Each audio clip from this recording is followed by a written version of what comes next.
오늘 본문 말씀 가지고 맥추절을 지키라 하는 제목으로 함께 은혜를 나누도록 하겠습니다.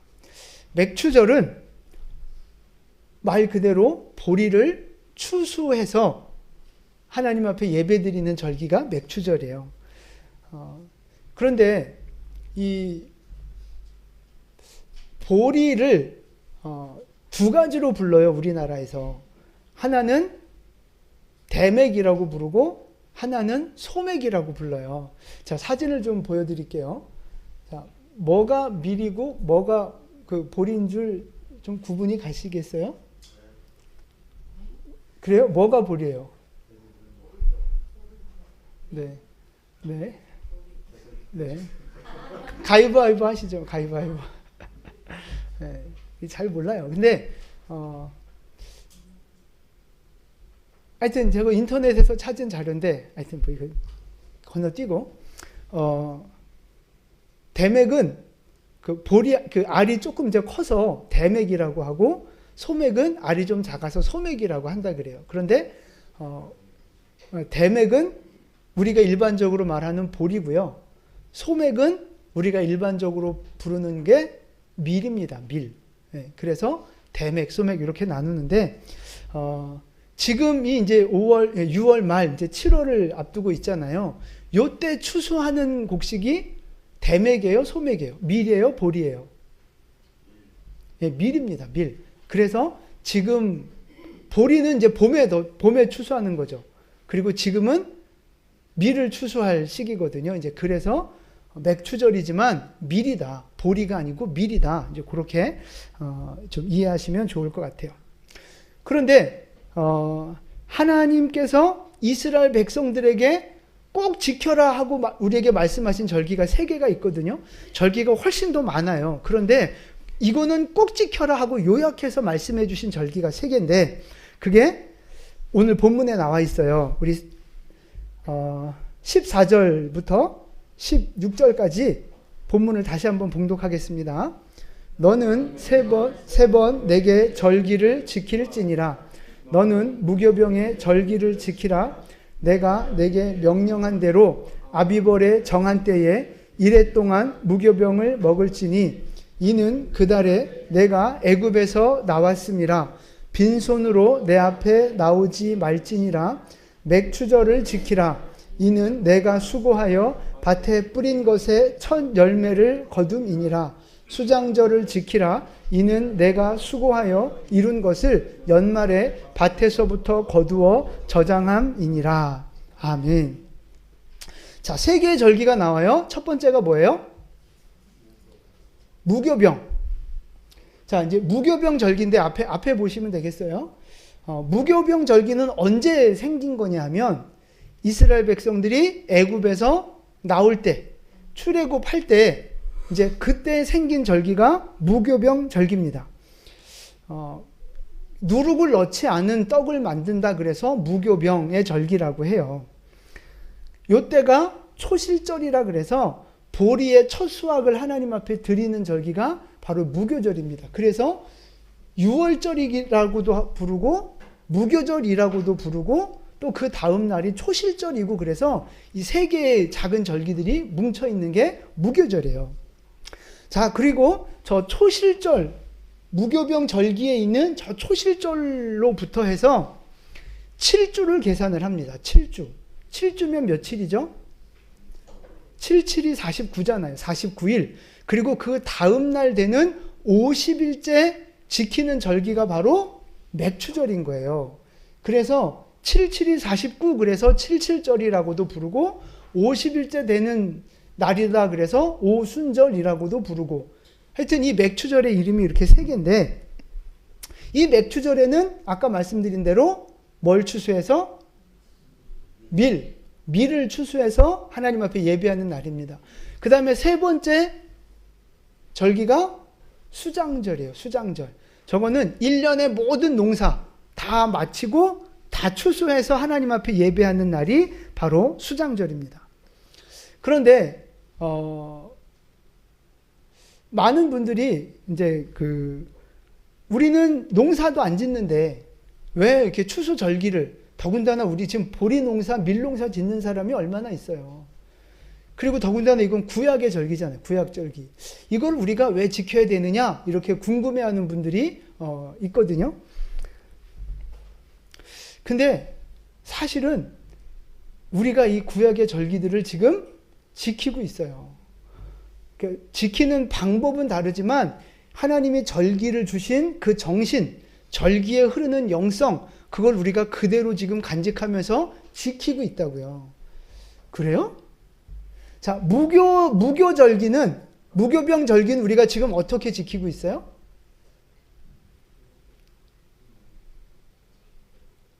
네? 그런 적 없어요? 무교절 절기는 구원과 관련된, 어린 양의 죽음과 관련된 절기란 말이에요. 그래서 지금 우리가 지키는 무교절 절기는 뭐냐? 부활절. 예수님이 십자가에서 죽으시고 부활하신 날을 기념하는 부활절이 구약으로 말하면 무교절이랑 똑같은 거예요. 자, 그리고 맨 마지막에 있는 수장절은요. 지켜요, 안 지켜요? 지키죠. 우리가 매년 그 추수감사주일 가을에 하잖아요. 이제 그게 그 같은 그 영적인 흐름 속에 있는 거예요. 자, 그러면 다 알겠는데 맥주절은 뭐냐? 맥주 농사도 자꾸 이름이 보리, 밀 농사도 안 짓는데 왜 이건 꼭 지켜야 되느냐? 이 맥주절에 흐르는 영성이 있고 지금도 이제 우리가 이제 신약 시대에 이렇게 지키고 있는데 어떤 의미가 있는지 우리가 어떤 그 영적인 의미를 갖고 이 맥주절기를 지켜야 되는지를 이제 좀 말씀을 드리려고 해요. 자, 16절을 보시면 오늘 본문 16절을 보시면 맥추절을 지키라. 이는 내가 수고하여 밭에 뿌린 것에 첫 열매를 거둠이니라 그랬어요. 그러니까 추수한 것에 첫 열매를 바치는 절기라고 하나님이 설명을 하신 거예요. 여러분, 첫 열매, 이 첫 것은 누구 거예요? 하나님 거예요. 자, 출애굽기 13장 말씀을 좀 볼게요. 같이 봉독합니다. 이스라엘 자손 중에서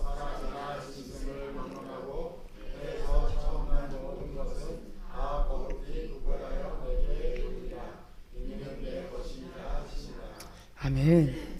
자, 짐승이든 사람이든 막론하고 첫 것은 다 하나님 것이라는 거예요. 첫 것. 짐승도 첫 것은 하나님의 것, 사람도 장자는 하나님의 것.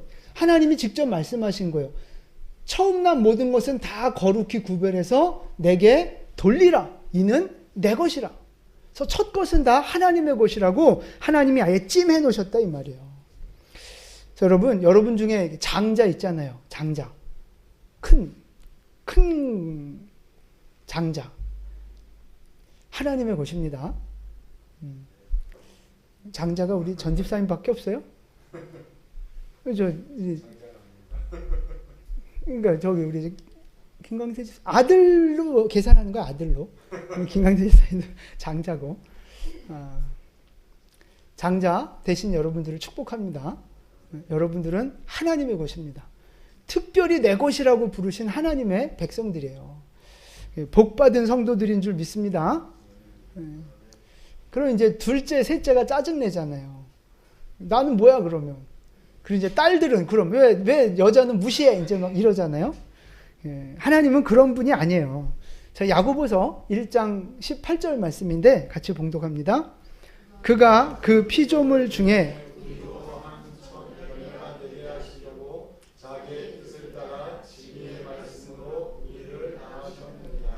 아멘.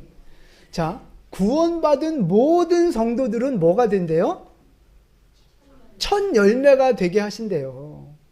그러니까 육신적으로는 장자니 차자니 뭐 이럴 수 있지만 영적으로 예수를 믿고 구원받은 모든 사람들은 다 첫 열매. 아들이든 딸이든 상관없이 예수 믿는 우리 모두는 하나님의 첫 열매인 줄 믿으시기 바랍니다. 우리는 다 하나님의 첫 열매. 그러니까 우리는 누구 거예요? 하나님의 것입니다. 자, 고백해 보세요. 나는 하나님의 것입니다. 나는 하나님의 첫 열매입니다. 자, 여러분 다 하나님의 첫 열매예요. 자, 여기서 하나님이 말씀하시는 너는 내 것이라, 너는 나의 첫 열매다 말씀하실 때 아주 중요한 의미가 두 가지가 숨어 있는데, 그게 뭐냐면 첫 번째가 하나님의 것은 누가 책임져요? 하나님이 책임지신다고요. 내 물건은 내가 책임지잖아요. 내가 관리하고 내가 잘 돌보고 내 물건은 내가 책임지고 관리하잖아요. 하나님도 마찬가지예요. 하나님의 것은 하나님이 관리하신다고요. 여러분의 인생 하나님이 돌보시고 하나님이 관리하는 인생인 줄 믿으시기 바랍니다. 여러분, 하나님 관심 밖에 있는 사람들이 아니에요. 첫 열매, 첫 것이 됐기 때문에, 하나님의 것이 됐기 때문에 하나님이 지금 여러분들을 관심 갖고 계시고 여러분 지금 관리 들어간 줄 믿으시기 바랍니다. 관리받는 인생이에요, 여러분. 자, 그러니까 우리의 인생이 힘들고 어렵다고 해서 우리 인생에 대해서 걱정할 필요가 있다 없다? 걱정할 필요가 있다 없다? 아니에요. 있어요. 걱정하셔야 돼요. 왜? 걱정하지 않으면 사람은 기도를 안 해. 그래서 기도할 동력을 얻기 위해서라도 우리에게는 걱정은 필요한 것 같아요. 걱정하시는데 그 걱정을 걱정으로 끝내는 게 아니라 걱정이 될 때 걱정을 기도로 승화시켜 나가는 여러분 되셔야 되는 거예요. 그러니까 인생에 대해서 걱정은 해야 된다, 안 해야 된다? 네, 걱정하세요. 걱정을 너무 안 하니까 기도를 안 하는 거 아니에요. 걱정하시고 기도 좀 하세요. 근데 걱정은 해야 되는데 뭐는 하면 안 돼요? 두려워하면 안 돼요. 그러니까 두려워하는 거하고 걱정하는 건 다른 거예요. 두려워하면 마귀가 틈을 탑니다. 그래서 두려워하는 건 하나님 뜻이 아니에요. 그러나 걱정해서 걱정을 붙들고 기도하는 건 하나님이 원하시는 방법이라고 저는 생각합니다. 그러니까 여러분, 두려워할 필요 없어요. 하나님이 우리를 책임져 주실 거니까. 그러나 우리가 연약한 인생이기 때문에 여러 가지 염려와 걱정이 생길 수 있는데 그거를 붙잡고 기도해서 이겨내는 여러분 되시기를 축복합니다. 할렐루야. 자, 그리고 하나님의 것이라고 하는 이 말 속에는 또 하나의 중요한 의미가 있는데 그게 뭐냐면 소유권 문제예요. 소유권. 하나님의 것이면 그 소유권은 하나님께 있는 거란 말이에요. 다시 말해서 주인이 하나님이에요. 내가 주인이 아니라 하나님이 주인이라고요. 내 인생, 내 몸뚱아리, 내가 주인이 아니라 하나님이 주인이에요. 옛날에는 그런 노래 한창 불렀어요. 내 인생은 나의 것, 내 인생은 나의 것. 그러면서 자기 내버려 두라고, 자기 마음대로 살겠다고 막 그런 노래가 있었단 말이에요. 아니요. 뭘 라면이에요. 내 인생은 내게 아니라 하나님의 것이라고요. 여러분, 여러분이 가지고 있는 돈, 여러분이 가지고 있는 차, 스마트폰 이런 거 딴 사람이 마음대로 갖다가 막 쓰면 기분 좋아요? 별로 안 나쁘시면 제가 좀 써도 되겠어요?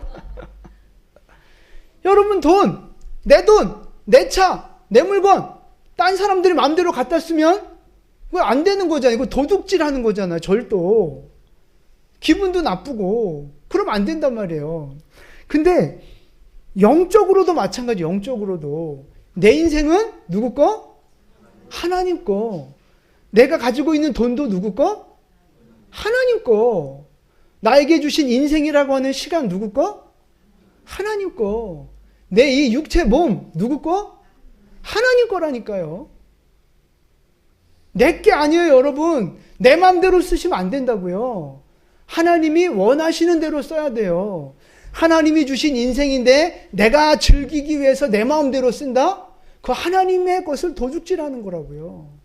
하나님이 나에게 주신 물질과 어떤 내 육체와 내 시간과 이거 내 마음대로 쓰면 하나님의 것을 도둑질하는 거예요. 하나님이 굉장히 기분 나빠하신다고요. 여러분 착각하지 마세요. 여러분의 인생, 여러분이 갖고 있는 거 여러분 거 아닙니다. 하나님의 것입니다. 하나님의 뜻대로 사용하셔야 하는 줄로 믿습니다. 왜 이렇게 아멘이 작아요? 싫어요? 싫거나 말거나 영적인 법칙 속에서 그 주인은 소유권은 하나님께 있는 거예요. 마음대로 쓰면 맞는다니까요. 하나님이 기분 나빠하세요. 하나님의 것입니다. 하나님의 뜻대로 사용하셔야 돼요. 자, 로마서 14장 7절과 8절 말씀입니다. 같이 봉독합니다. 우리 중에 누구든지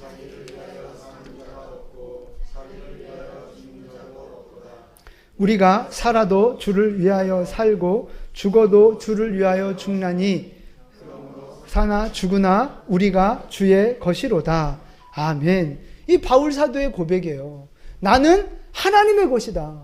그러니까 살아도 하나님의 영광 위에 사는 거고, 내가 죽어도 주님 영광 위에 살다가 죽는 거지, 나를 위해 사는 사람 없고 나를 위해 죽는 사람 우리 중엔 아무도 없다. 바울이 그렇게 고백하는 거예요. 여러분, 우리 교회에도, 우리 중에도 자기를 위해 사는 사람이 아무도 없게 되기를 축복합니다. 아멘 안 하신 분들은 뭐 개기는 거예요? 나는 내 맘대로 살 거야 하시는 거예요? 우리 중에 아무도 자기를 위해 사는 사람이 없게 되기를 축복합니다. 주님의 것이니까 주님 위해 살아야죠. 아까 세상 노래는 내 인생은 나의 것 그랬지만, 하나님 앞에 올려드리는 찬양 중에 이런 찬양이 있어요. 용서하소서라는 제목의 찬양인데, 주님 것을 내 것이라고 고집하며 살아왔네. 아시는 분 계실 텐데 우리 한번 불러볼까요?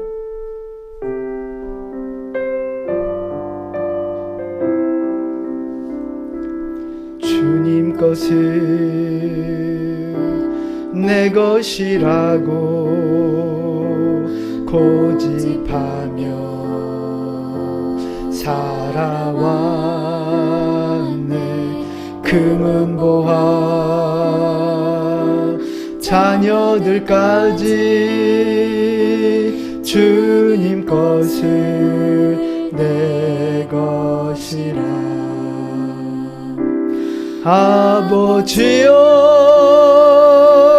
철없는 종을 용서하여 주옵소서. 맡긴 사명 맡긴 재물을 주를 위해 쓰렵니다. 아버지여 철없는 종을 용서하여 주옵소서. 맡긴 사명 맡긴 재물을 주를 위해 쓰렵니. 아버지여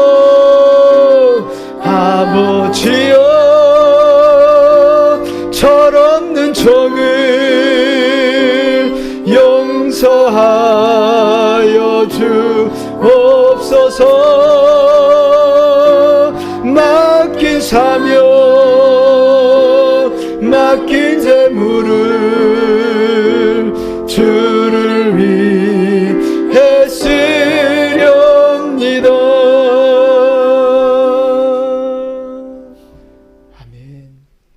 여러분, 우리의 인생, 우리의 물질, 심지어 자녀들까지 내게 아니에요. 하나님의 것이니까 하나님 영광 위에 살아가는 여러분 되시기를 축복합니다. 여러분, 하나님이 주신 몸을 가지고, 하나님이 주신 물질을 가지고 지금 무엇을 위해, 누구를 위해 살아가고 계십니까? 우리가 이전에는 저 가사처럼 내 것인 줄 알고 살 수 있어요. 예수를 모르면 내 것인 줄 알고 내 마음대로 내 뜻대로 살 수 있어요. 그러나 이제 내가 하나님의 소유가 됐고 내가 하나님의 첫 열매가 됐다면 나의 것이 아니라 하나님의 것임을 고백하면서 주님 영광 위에 살겠다고 하는 고백과 헌신이 우리에게 있어야 할 줄로 믿습니다. 아버지여, 철없는 종을, 철없던 종을 용서해 주시옵소서. 맡긴 재물, 맡긴 사명, 주님을 위해 쓰겠습니다. 이 고백이 여러분 우리의 고백이 되어지기를 축복합니다.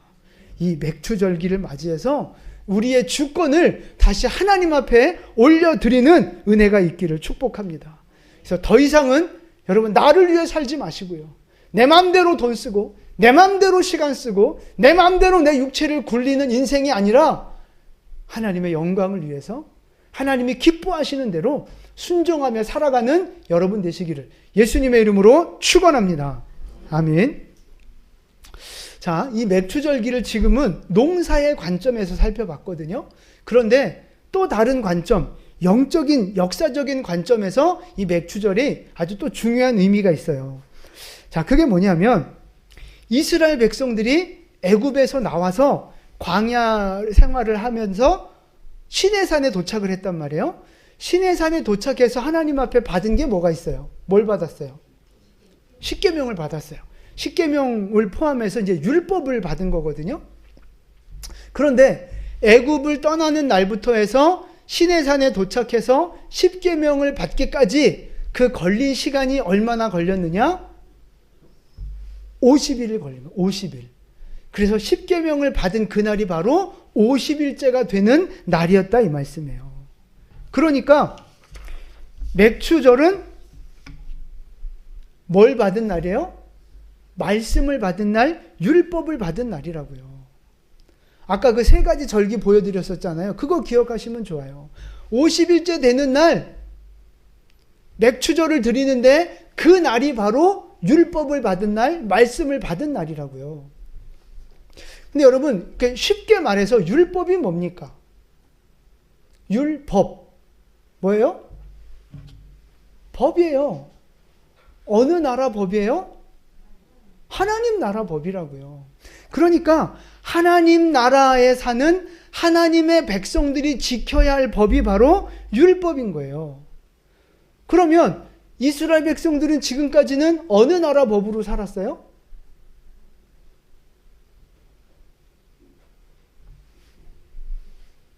애굽, 이집트 애굽 나라 법으로 살았다 이 말이에요. 노예의 법을 적용받으며 살았어요. 그런데 구원받은 이후로는 하나님의 백성이 된 이후로는 어느 나라 법으로? 하나님 나라 법으로 살아라. 주님이 그렇게 말씀하시는 거예요.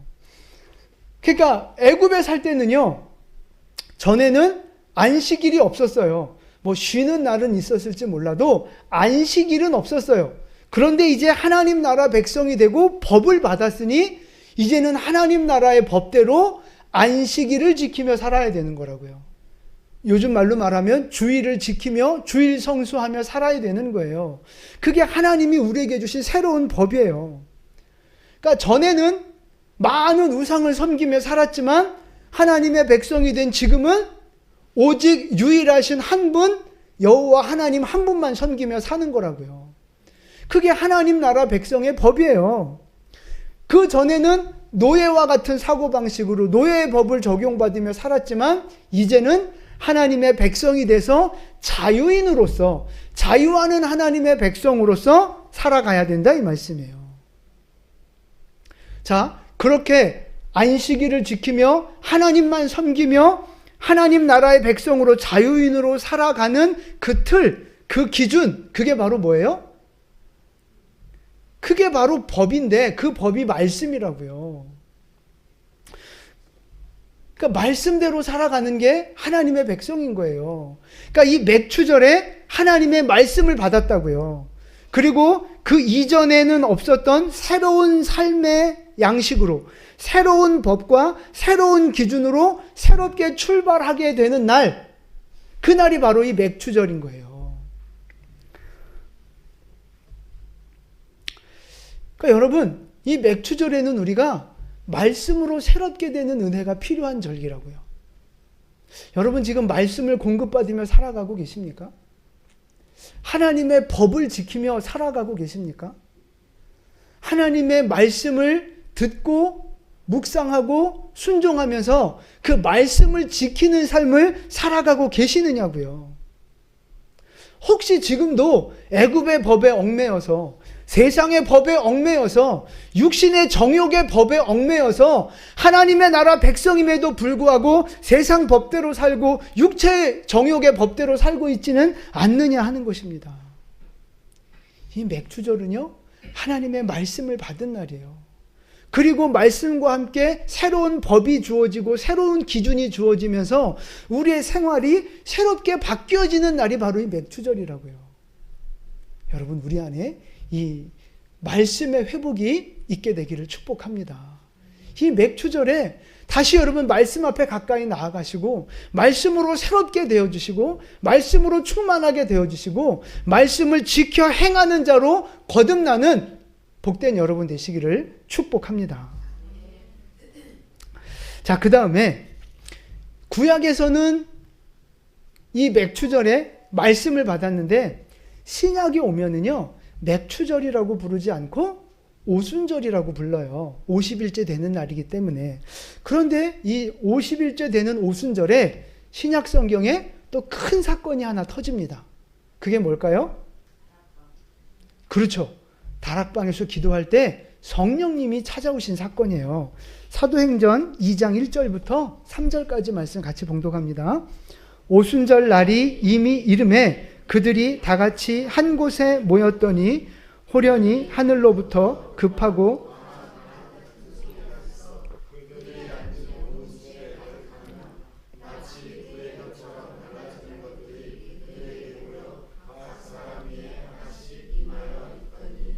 아멘. 예수님은 이제 부활하셨다가 승천하시고 이제 50일째 되는 그날에 예수님 제자들이 모여서 전심으로 기도하는 시간을 가졌다 이 말이에요. 그런데 그때 성령님께서 막 바람 같은 소리로 그리고 불꽃 같은 모습으로 눈에 보여지게 귀로 들려지게 성령님이 임재하신 거예요. 그러면서 뭐가 탄생이 됐어요? 교회가 세워진 거라고. 교회가. 그날 성령님이 이렇게 강력하게 임재하시면서 이 제자들의 그 복음을, 그 설교를 듣고 몇 명이 회개하고 세례를 받았어요? 3,000명이 세례를 받고 구원받았다고요. 그러면서 우리가 알고 있는 그 예루살렘 교회, 초대교회가 처음 탄생하게 된 날이 바로 오순절인 거예요.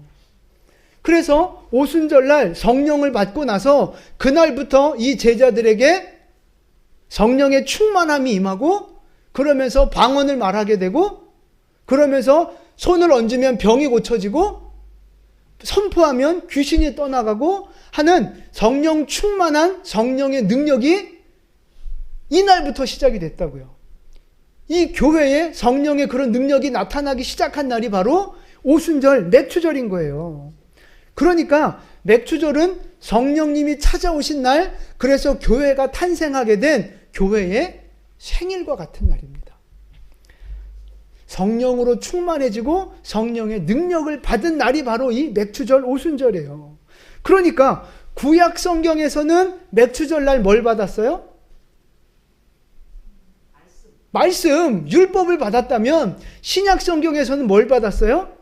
성령을 받고 교회가 시작이 됐다 이 말이에요. 그러니까 여러분, 이 교회의 뿌리, 교회의 출발이 어디에서부터 시작되는 거냐? 말씀과 기도, 성령의 그 충만한 능력으로부터 교회가 세워져 가는 거라고요. 그래서 이 오순절 절기에는요, 우리가 기도를 회복하고 성령의 충만함과 성령의 능력을 회복해야 하는 절기인 줄 믿습니다. 여러분, 지금 이 오순절 절기를 우리가 앞두고 있는데 성령 충만한 신앙생활 하고 계시는지 점검해 보셨으면 좋겠어요. 여러분, 부르짖어 기도하고 계십니까? 기도하는 신앙생활 하고 계시냐고요? 성령 충만한 신앙생활 하고 계시냐고요? 한 분밖에 없어요? 다 뭐 하는 거예요 지금? 다 해요? 여러분, 교회가 말씀과 성령, 그 기도를 통한 성령의 능력 위에 세워졌는데 교회가 말씀의 능력을 잃어버리고 기도하지 않는다면 그게 교회예요? 교회는 교회지만 교회가 아닌 교회죠. 우리가 계시록의 사대교회 말씀 봤잖아요. 살아있는 것 같으나 크기는 화려하고 모양은 멋있고 막 성장하는 것 같고 살았다는 이름은 있으나 실제 그 안을 뜯어보니까 죽어가는 교회, 능력을 잃어버리고 있는 교회, 무능한 교회, 그게 사대교회였잖아요. 여러분, 우리 교회가, 우리의 신앙이 그러면 되겠냐고요. 기도하지 않는 교회? 말씀을 잃어버리고 말씀의 능력을 잃어버린 교회? 그건 교회지만 교회가 아니죠. 죽은 교회죠. 우리 성도 개인의 인생도 살펴보세요. 기도하지 않는 성도? 말씀을 가까이 하지 않는 성도? 그게 성도예요? 그게 예수님 믿는 사람이에요? 믿는 사람이긴 하지만 믿는 사람이 아닌 것 같은, 살아있지만 죽어가고 있는, 조심스럽지만 무능한, 여러분, 그게 하나님이 원하시는 모습이냐고요. 그렇지 않다 이 말이에요. 그래서 이 맥주절 절기에 우리가 다시 한번 말씀을 회복하고 기도를 회복하고 성령 충만함을 회복하는 절기가 되어야 하는 줄로 믿습니다. 여러분, 그런 이 절기가 되기를 축복합니다. 근데 원래 사람은요, 원래 처음에는 이렇게 막 시작할 때는 뜨겁다가 시간이 지나면 점점 식어지고 막 흐지부지해지고 그런 거예요. 원래 사람은 그래요. 더군다나 우리 한국 사람들, 냄비 근성 갖고 있는 우리 한국 사람은 더 한다 이 말이에요. 그래서 하나님이 기가 막히게 이 절기들을 우리에게 주신 거예요.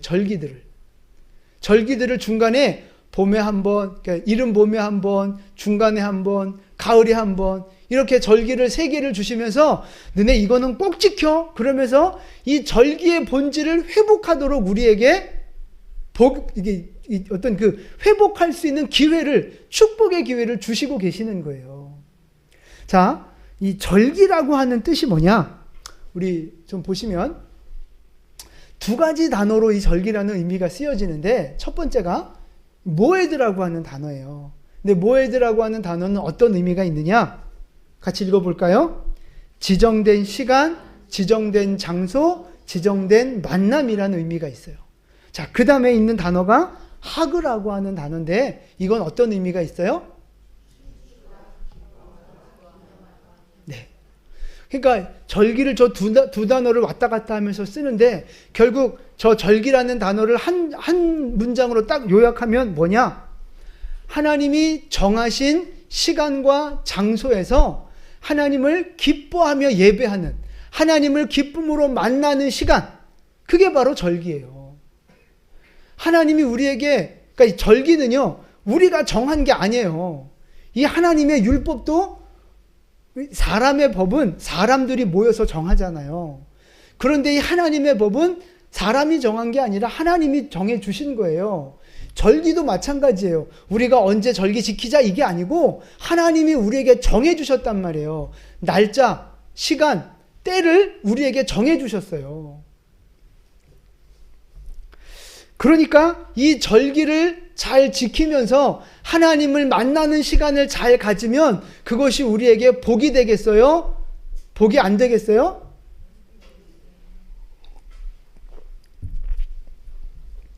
중간중간에 절기를 주시면서 너 다시 깨어나, 다시 정신 차려, 다시 식어진 열정에 다시 불을 붙여, 흐트러진 마음 다시 그 마음 정리하고 다시 시작해. 이렇게 절기를 중간중간 주시면서 우리의 영혼을 자꾸 깨워주시는 거라고요. 그러니까 이 절기를 우리가 그 의미를 알고 잘 지키면 그 절기를 통해서 우리가 복을 받게 되는 거예요. 영적인 복을 받고 육신적인 복을 받고 하나님이 주고자 하시는 복을 받아 누리게 된다 이 말이에요. 그래서 여러분, 절기를 잘 지키는 것이 우리에게 복이 되는 줄 믿으시기 바랍니다. 자, 그러면 절기를 잘 지켜야 복이 되는데 어떻게 하는 게 절기를 잘 지키는 거예요?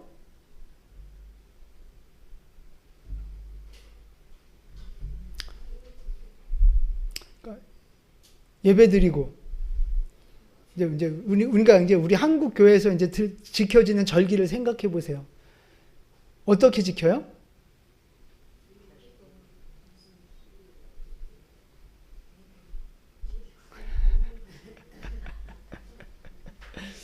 비 맞은 중처럼 중얼중얼.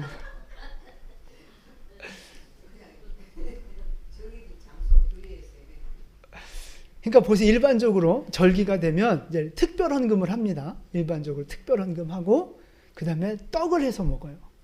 그다음에 잔치하듯이 이제 맛있는 음식도 하고 그 다음에 뭐 어떤 뭐 부흥회를 한다거나 아니면 어떤 뭐 재밌는 행사를 한다거나 뭐 이렇게 찬양 대회 같은 거 한다거나 뭔가 이렇게 좀 나름대로 의미 있는 일을 한다고 이제 절기 때 이제 막 그런 좀 평소에 안 하던 특별한 것들을 한단 말이에요.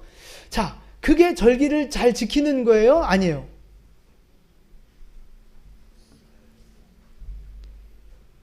잘 모르겠어요. 네, 그렇죠. 그건 절기를 그렇게 하는 건 절기를 지키는 게 아니다. 그러면 이제 저는 다른 목사님들한테 이제 다 몰매를 맞는 거죠. 그러니까 그것도 절기를 잘 지키는 거예요. 그것도 중요하고 필요한 거예요. 그런데 예를 들어 이 맥추절을 생각한다면 그게 과연 이 맥추절의 본질이냐 하는 거예요. 본질. 진짜 절기를 잘 지킨다는 건요. 하나님이 그 절기를 주시면서 기대했던 게 있잖아요. 원하시는 게 있잖아요. 그 본질을 찾아가는 거. 그 정신을 회복하는 거. 그게 진짜 절기를 잘 지키는 거예요. 떡해 먹고 특별헌금하고 행사하고 뭐 그런 것도 다 그런 의미를 담아서 하는 거겠지만 가장 본질적인 의미를 잘 회복시켜야 그것이 진짜 절기를 잘 지키는 거다 이 말씀이에요. 자, 그러면 이 맥추절의 본질은 뭐라 그랬어요?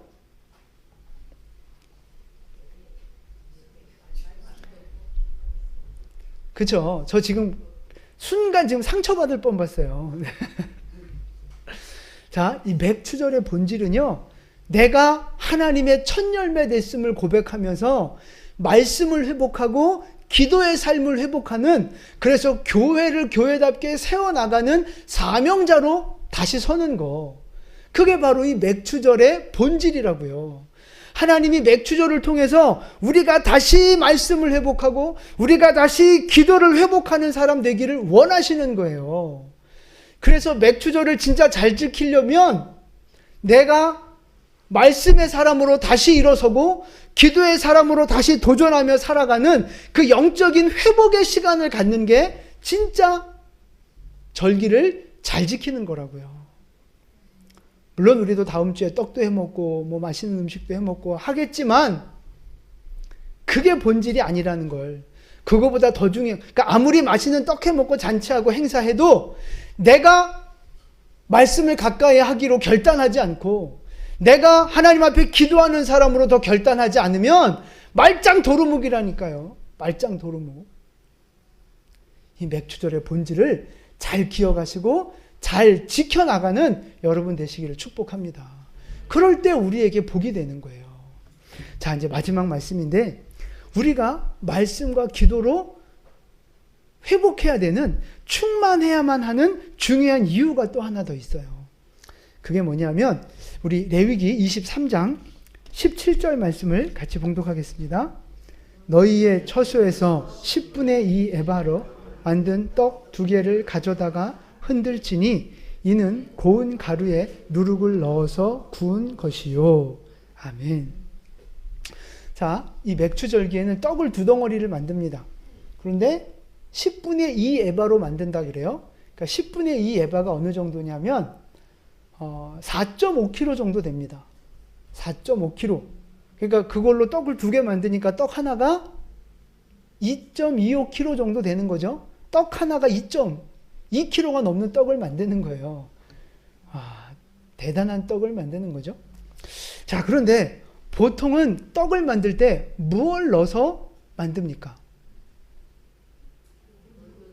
누룩을 넣어야 이게 이렇게 부풀어지면서 쫄깃하고 맛있는 그 떡이 되는 거잖아요. 근데 아까 절기를 생각해 보세요. 처음에 무교절 때는 누룩을 넣지 않은 떡을 만들었다고요. 그러니까 맛없는 떡, 좀 딱딱한 떡. 근데 이 맥추절에는요, 누룩을 넣어서 떡을 만들래요. 근데 이 두 개의 떡이 상징하는 게 바로 뭐냐면 교회거든요. 교회. 하나는 유대인 교회, 하나는 이방인 교회를 상징하는 거예요. 맥추절의 떡이.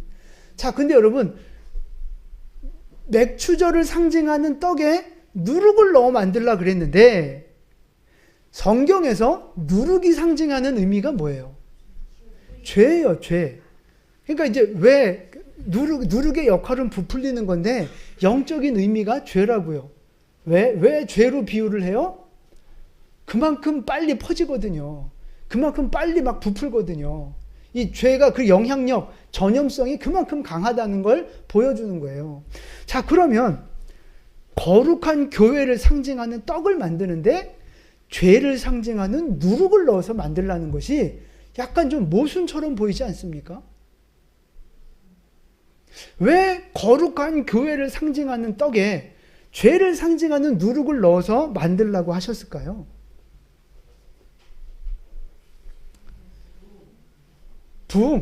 빵빵하게 부풀리라고? 네. 할렐루야. 네. 좋게 해석하면 이제 그런 면도 있어요. 근데, 우리가 여기서 이제 기억해야 될 건 뭐냐면, 이 땅에 존재하는 모든 교회는요, 완전하지 않다는 거예요. 모든 교회는 죄가 있고, 연약함이 있고, 문제가 있다는 거죠. 물론 본질적으로 하나님은 거룩하다 인정해 주셨지만 실제 그 교회 안에 들어가 보면 죄가 있고 연약함과 문제투성이가 너무 많다는 거예요. 그게 현실이라는 거죠. 이 땅에 있는 교회의 현실. 여러분, 우리는 거룩한 교회라고 생각하고 있는데 왜 그 교회에 죄가 있고 그 누룩이 있고 왜 그 연약함이 있어요? 왜 그런 거예요? 누구 때문에 그런 거예요? 나 때문에 그런 거예요. 나 때문에. 아니요. 권사님 때문에 그런 거라니까요.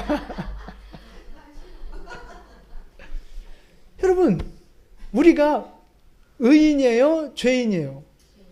죄인이잖아요. 죄인된 내가 여기 교회에 와 앉아 있으니 이 교회가 죄가 있을 수밖에 없는 거라고요. 나만 죄인이에요? 너도 죄인. 우리 다 죄인 아닌가요? 죄인들이 모여 앉아 있으니 교회는 죄덩어리인 거예요. 죄덩어리. 그래서 그걸 잊지 말라고 누룩을 넣어서 만들라 말씀하신 거라고요. 근데 여러분, 누룩은 가만 내버려 두면 어떻게 돼요? 빵빵하게 부푼다 이 말이에요. 짧은 시간에 그냥 확 다 퍼져버린다고요. 그게 누룩의 특성이고 죄의 강력한 영향력이에요. 그래서 교회에도 이 죄가 있는데 죄를 가만히 내버려 두면 어떻게 되겠어요? 다 전염이 된다고요. 다 전염이 된다고요. 가뜩이나 죄인인데 더 죄를 짓고 더 죄가 강력해지고 그런 사태가 벌어진다고요. 그래서 그 누룩을 이게 붙잡아 주려면 뭐가 필요한 거예요? 그래서 기도가 필요하고 말씀이 필요한 거라고요. 그래서 여러분 지금 저로부터 해서 다 거룩하게 믿음 좋은 것처럼 이렇게 앉아 있지만 여러분 하루만 말씀 없이 기도 안 하고 살아가 보세요. 아니 그렇게 살고 계신가 이미? 아니 보세요. 우리가 조금씩이라도 기도하고 말씀 기도한다고 하고 성경 읽는다고 큐티한다고 하면서 살아가고 있지만 그럼에도 불구하고 우리 안에 여전히 죄가 올라오고 혈기가 올라오고 막 마귀한테 계속해서 미혹받고 넘어지고 맨날 난리도 아니잖아요. 그런데 그나마 말씀 없이 그나마 하던 기도 없이 여러분들이 하루 이틀을 살아보세요. 어떻게 되겠나? 겉모양은 그럴듯해 보이고 멀쩡해 보이지만 머릿속하고 가슴속은요 지옥일 거예요. 지옥. 막 원망하고 불평하고 다 죽이고 싶고 다 뒤엎고 싶고 막 그냥 꼴도 보기 싫고 그냥 딱 죽고 싶고 안 그래요? 안 그래요? 기도 없이 말씀 없이 살아가는 인생은요, 온통 누룩으로 뒤덮여서 죄로 뒤덮여서 그럴 수밖에 없다 이 말이에요. 그래서 교회는, 성도는 뜨거운 기도의 불이 타오르고 강력한 말씀의 능력으로 채워져야만 그 누룩이, 그 죄가 없어지면서 거룩함을 유지하고 하나님이 원하시는 뜻대로 살아가는 복된 인생이 될 수 있다는 말씀입니다. 교회가 말씀을 게을리하고 교회가 기도가 약해지면 죄에 질 수밖에 없는 거라고요. 성도가 말씀 없이 기도 없이 하루하루 살아가면 죄에 질 수밖에 없는 거예요. 마귀한테 질 수밖에 없는 인생이 된다고요. 그래서 그거를 기억하라고, 그래서 우리에게는 말씀이 필요하고 성령의 불이 필요하다고 하나님이 누룩을 넣으라 말씀하신 거예요. 여러분, 이 맥주 절기를 맞이해서 우리 안에 말씀이 회복이 되고 기도의 불이 회복되는 여러분 되시기를 축복합니다. 그래서 이제 내일부터 한 주간 우리가 특별하게 또 이제 그 다락방 기도회를 하는 거고, 또 주일날 특별한 강사님 모셔서 또 이렇게 정말 강력한 그 하나님의 은혜를 사모하는 시간을 가지려고 하는 거예요. 이게 절기를 지키는 본질이라고요. 그러니까 이 시간에 여러분이 정말 말씀으로 결단하고 기도의 삶을 회복하지 않으면 여러분은 절기를 지키는 게 아니라고요. 우리는 간절히 바라고 부탁을 드립니다. 이제 다음 주가 맥주절인데 그 절기를 준비하면서 여러분 기도의 삶을 결단하시고 기도의 자리에 나오시기를 축복합니다. 성경 말씀 없이 하루도 살지 마세요. 날마다 성경을 좀 읽으시고 말씀을 가까이 하는 삶을 살아가시면서 내 안에 누룩처럼 피어오르는 죄악들을 다스리며 하나님의 뜻을 향해 전진해 나아가는 거룩한 여러분 되시기를 축복합니다. 이 절기에 우리가 다시 한번 그 각성해서 우리의 영혼이 다시 한번 깨어나서 그렇게 하나님이 기뻐하시는 믿음으로 성장해 나아가고 더 한 걸음 주님 앞에 가까이 나아가는 복된 성도, 복된 절기가 되어질 수 있기를 예수님의 이름으로 축원을 드립니다. 아멘. 기도하겠습니다.